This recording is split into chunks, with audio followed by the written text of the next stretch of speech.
ঝিনাইদহ ৪ আসনের সংসদ সদস্য আনোয়ারুল আজিম আনারকে হত্যার উদ্দেশ্যে অপহরণের মামলায় গ্রেফতার মুস্তাফিজুর রহমান ও ফয়সাল ভুঁইয়ার ৬ দিনের রিমান্ড মঞ্জুর করেছেন আদালত। বৃহস্পতিবার ঢাকার মেট্রোপলিটন ম্যাজিস্ট্রেট আতাউল্লাহর আদালত শুনানি শেষে এ আদেশ দেন।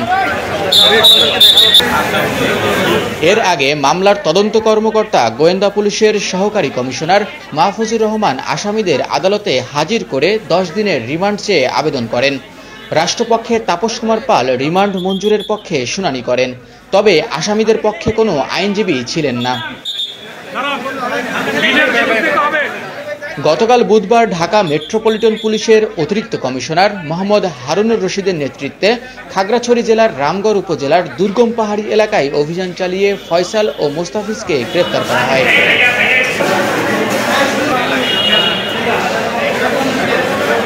গত ১২ মে সন্ধ্যায় আনোয়ারুল আজিম আনারের মেয়ে মুমতারিন ফেরদৌসী ডরিন রাজধানীর শেরেবাংলা নগর থানায় এ মামলা দায়ের করেন।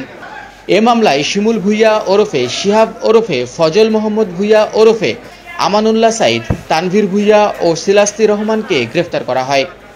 রিমান্ড শেষে তারা আদালতে স্বীকারোক্তিমূলক জবানবন্দি দিয়েছেন। ঝিনাইদহ জেলা আওয়ামী লীগের সাধারণ সম্পাদক সাইদুল করিম মিন্টু রিমান্ড শেষে কারাগারে আছেন।